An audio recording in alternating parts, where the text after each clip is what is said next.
네. 조국 전 민정수석 피의자입니까? 현재? 지금 현재 어떤 신분인지는 지금 수사를 좀 더 해봐야 될 것 같고, 지금 일단 뭐 고발이 됐기 때문에 이제 피고발인 신분인 거는 맞습니다만은 저희가 어떤 특정 혐의의 혐의자라고 냐 아니냐는 부분은 지금 현재 확인해드리기 어렵습니다. 혐의의 경중이나 유무와 관계없이 피의자입니까? 아닙니까? 피고발인 신분입니다. 피고발인 신분입니까? 네, 피고발인으로서 언제 소환합니까? 그래서 지금 좀 확인해드리기 좀 어렵습니다. 소환은 합니까? 그거 역시 마찬가지로 조금 더 지켜봐 주시길 부탁드리겠습니다. 총장님 한간에는 서초동에서 몇 회 있었던 조국 수호 집회에 검찰이 주춤하는 거 아닌가 라는 말들이 많습니다. 과연 그렇습니까? 저희가 검찰의 업무 처리 방식에 대해서 뭐 어떤 날쌘 비판을 하시더라도 그 비판은 저희가 겸허히 받아들이고, 또 저희가 늘 어떤 법과 원칙이 무엇인지 잘 성찰해서 절차를 진행해 나가도록 그렇게 하겠습니다. 혐의가 있으면 성역 없이 수사하겠다는 원칙은 고수하실 겁니까? 그건 어떤 사건이나 마찬가지라고 생각합니다. 네. 요즘 대한민국 내에서 최대의 화두가 검찰개혁입니다. 검찰개혁, 사법개혁 모두가 수십 년간 권력의 시녀가 되어서는 안 된다. 즉 권력으로부터의 독립, 정치적 중립성 확보, 맞죠? 그렇습니다. 그런데 문재인 대통령과 조국 사태를 겪으면서 법무부에서 또 청와대에서 주도해서 나오는 검찰개혁 안들을 보면 그간의 수사의 효율성을 어느 정도 유지하면서 수십 년간 나름 그때그때 개선해왔던 제도 개선 내용이지 저는 개혁이 아니라고는 전혀 보이지 않던데요. 특히 여러 의원님들께 지적했다시피 정치적 중립성 확보라는 차원에서는 눈을 닫고 봐도 저희들은 확인할 수가 없어요. 이게 과연 검찰개혁 아닙니까? 지금 현재 총장님 입장은 어떻습니까? 뭐 저희는 하여튼 아니 총장님 지금 네. 시간이 자꾸 가니까 네.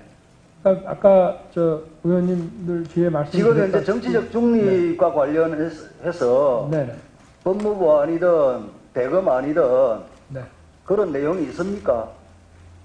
없지 지금은 않습니까? 아무래도 민주적 통제라는 쪽에 방점이 더 찍혀 있는 것으로 보여집니다.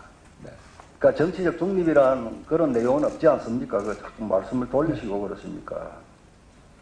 총장님께서 말씀하신 대로 지금 검찰개혁 아까 말씀하신 게 이제 정치적 중립 이거 외에 검찰의 과도한 권한에 대해서 검찰개혁의 목소리가 나온다. 이런 취지로 말씀하셨죠. 이제 과도한 권한과 관련해서는 지금 검경수사권 조정이라는 이름 하에 형사소송법과 검찰청법 개정안이 지금 나와 있죠. 예. 근데 이 문재인 대통령, 조국, 저는 이분들이 아무리 다급하고 하지만 이해가 잘 안 돼요. 총장님 제가 말씀을 한번 드려볼게요. 제가 무지해서 이해를 못하는 건지, 자, 이런 거예요. 이번에 조국 전 민정수석이 장관 사퇴하기 몇 시간 전에 발표했던 검찰개혁안 중에서 가장 헤드라인에 올라와 있던 게 특수부 폐지죠. 폐지 또는 축소죠. 그렇죠. 그런데 그렇게 자기가 전도사인 양 개혁법안으로 내놓은 검찰청법을 보면요.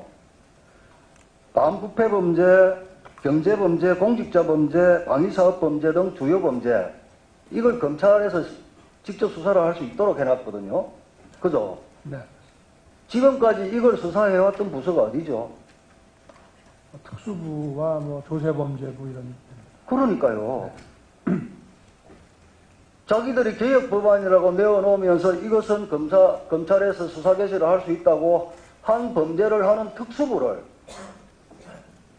폐지하는 게요. 이게 총장님 앞뒤가 맞나요? 네? 그러니까 자기들이 개혁 법안이라고 내놓은 검찰정법대로 하면은 특수부 폐지하고 나면 이건 어디서 하죠? 이제 직접 수사를 많이 줄인다는 차원에서. 아니, 총장님. 네네. 그러니까 지금 서초동 집회에 지금 주눅이 들었다는 말씀을 듣죠. 부패범죄, 경제범죄, 공직자범죄, 네. 자기들이 개혁적이라고 해가지고 검찰에서 수사 개시하게끔 남겨놓는 이 범죄를 지금까지 특수부에서 해왔단 말이에요. 네. 그러면 특수부 없애고 나면 이걸 어디서 해야 되냐고요. 이제 뭐 다른 부서에서 해야 되겠죠. 특수부라는 것은 인적, 물적 시스템이 갖춰져 있고 수십 년간 수사 기법이라든지 이런 노하우가 있기 때문에 그간 바빠서 또 여러 사정에 의해서 형사부에서 못했던 사건들을 해온 거 아닙니까? 네. 그걸 사실상 유명무실화시키고 형해화시켜 놓은 상태에서는 폐지하고 나면은 그간 인적, 물적 시스템들이 다 와야 되는 거 아니에요? 그럼 다른데 어디서 하냐고요? 뭐 효율은 좀 떨어지더라도 총장님 됐습니다. 검찰이 꼭 해야 되면 뭐 형사부에서 할 수밖에 없습니다. 예. 총장님 됐습니다. 자, 과도한 권한을 분산하는 것이 검찰개혁이다. 수사권과 기소권을 분리하는 것이 검찰개혁이다. 지금 이러는 거 아닙니까? 그죠? 그렇습니다. 1분만 더 주십시오. 그럼 공수처는 뭡니까? 수사권, 기소권 다 가지고 있고. 공개할 수 있는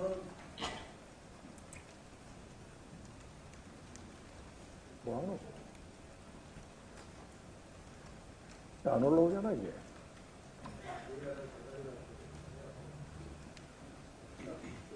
대검찰청에서 야당간? 네, 하시죠.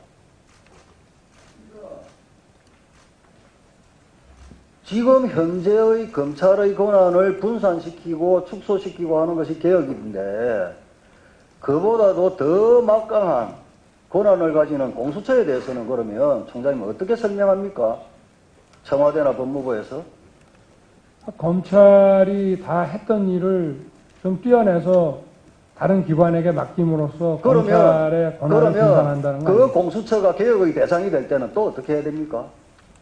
그거는 지금 뭐 제가 거기에 대해서 어떤 의견을 드리기는 좀 지금 보십시오. 어려운 공수처장 문제가 대통령이 마음대로 뽑을 수 있어요. 뭐 인사추천위원회 지금 이 구조로 보면요. 7명 중에 무조건 필수적으로 4명은 친정부 쪽이에요. 검사 뽑는 것도 마찬가지예요. 통제할 수 없는 무소불위의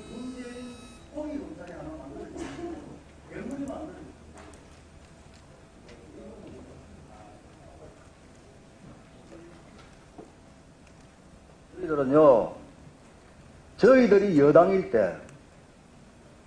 여당일 때도, 물론 공수처 같은 기구를 가지고 싶은 마음도 있었겠죠. 그렇지만 한국당이 여당일 때도 공수처는 반대를 했어요. 왜냐? 지금 검찰만으로도 엄청난 예산과 이런 것이 투입이 되고 있고, 나름대로 필요한 부분에 개혁을 하고 하면 검찰권이 정치적 중립성만 확보가 된다면 국민으로부터 사랑받는 수사기관이 될 것이다. 그리고 언젠가 있을 수 있는 검경 수사권 조정을 통해서도 권한이 어느 정도 분산될 것이다. 그래서 저희들은 여당일 때도 반대를 했어요, 공수처는. 이거는요, 문재인의 홍위검찰 탄생이에요. 괴물입니다. 뭐 저희 검찰은 전임 총장님 시절부터 어떤 부패 대응 역량이 강화된다면은 새로운 부패 대처 기구의 설치에 대해서 반대하지 않는다는 그런 입장을 가지고 있습니다.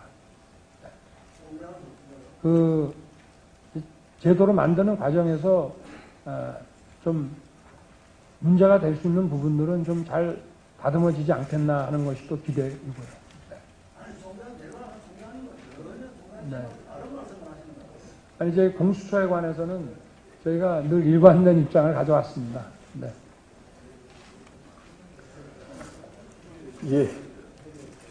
예, 수고하셨습니다.